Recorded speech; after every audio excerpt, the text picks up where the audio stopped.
Hi, my name is Glenyse Thompson, and I'm a visual artist. For some reason, I just forgot that. And I'm here with Design Milk for DMTV Milkshake. Thank you for having me, Design Milk, and thank you, audience, for giving a listen in.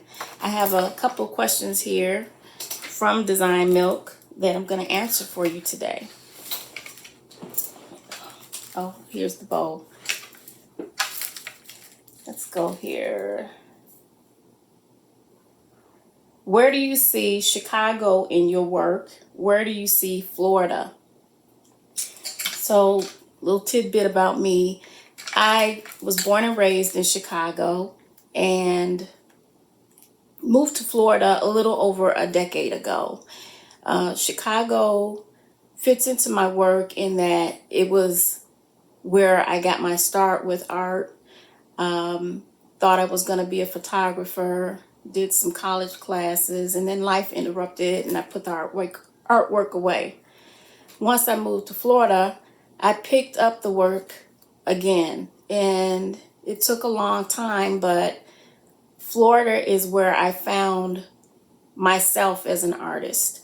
I started painting again in roughly 2014, 2015, and then 2016 found that I had something and started to pursue it. So I would say Chicago is where I got my basis for who I am as an artist today, but Florida is what cemented that feeling for me. And its beautiful environments factor into my work every day.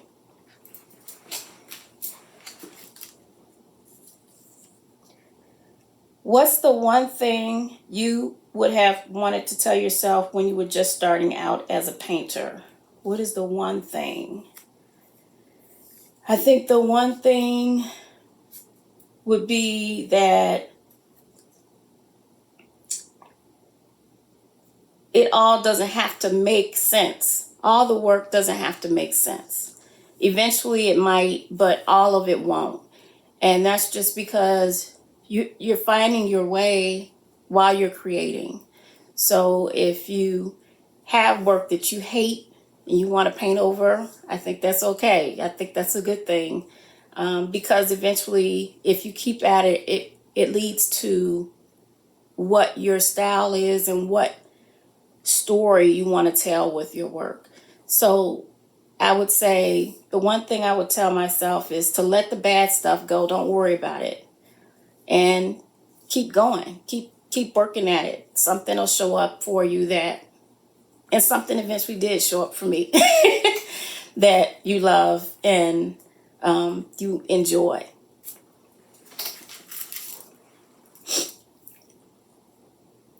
What are you still learning in your practice? I'm still learning that rejection is the tuition you pay on the road to success. It doesn't mean you're a failure. It just means that that person or that company didn't want that work. Little story. I did a project 2 years ago. One of the biggest commissions I've had to date with a large CPG company, and the company shelved the project. So I have the work, but it most likely will never be seen. And that's kind of, I felt kind of like a failure, but then I just realized that was just the nature of the business. And it wasn't a failure. It was just a rejection of the project. They loved the work, but it just wasn't a fit for the business. So I would say I'm still processing how to deal with rejections. I get up quicker now than I used to. In the beginning, it was really rough, but now it's, oh, well, give that a day and then get back to it because something bigger and greater is coming.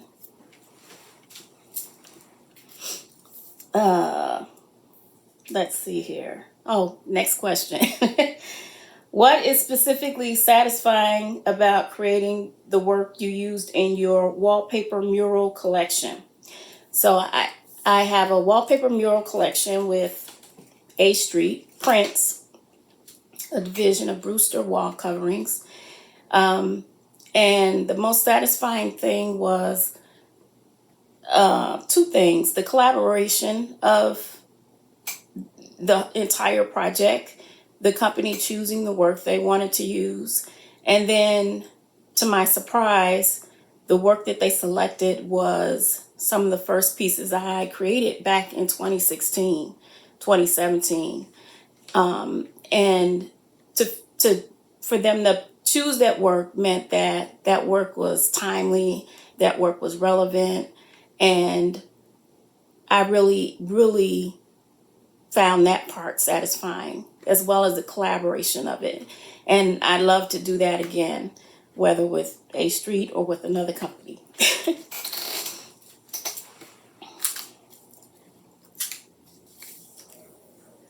Your work, next question. Your work is so much about conversation and connection and people, but art can be lonely.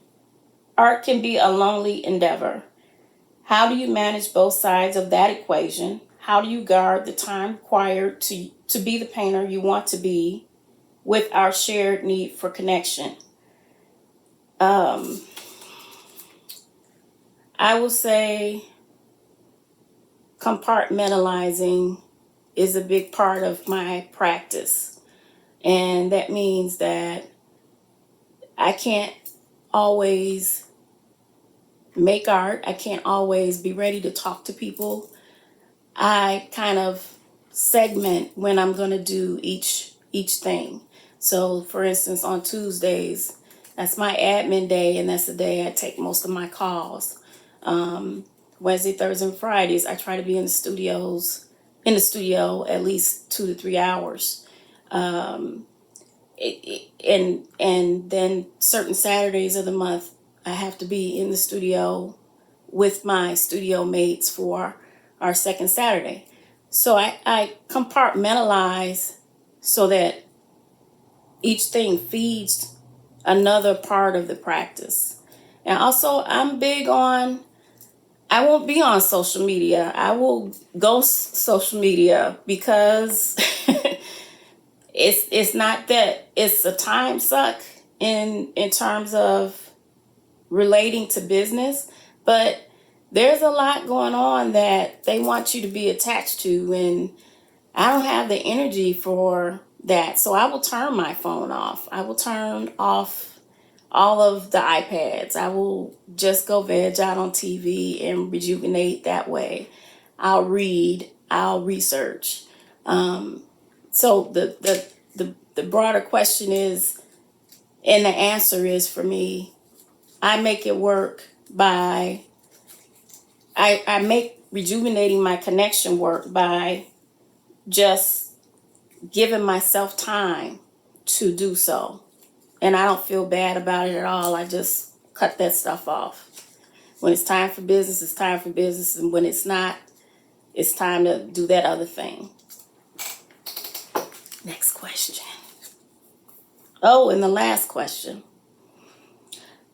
You recently took your work to the Satellite Art Show at Miami Art Week. What was the best thing that happened there?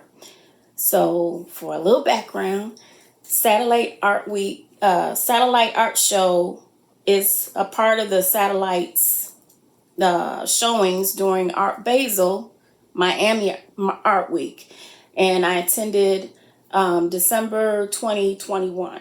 And the best thing that happened was connection. I got to meet so many people that I intended to meet. I had a list of people I wanted to meet and connect with, as well as getting to meet the curator who of Satellite Art Show, whom I had been following for quite some time. So it was really, really fun for me to get into that groove and enjoy the art, all the exhibitions, meet some of the artists that I've wanted to meet, and I cannot wait to attend Miami Art Week again this coming year, 2022. I'm looking forward to it. So that's my time. I just hit 10 minutes. And I want to thank Design Milk for asking me to participate in Milkshake, DMTV Milkshake. I can be found at glenyse.com, GLENYSE.com, or on Instagram. I post maybe once every 2 weeks or so at Glenyse. And thank you again, Design Milk. Signing off.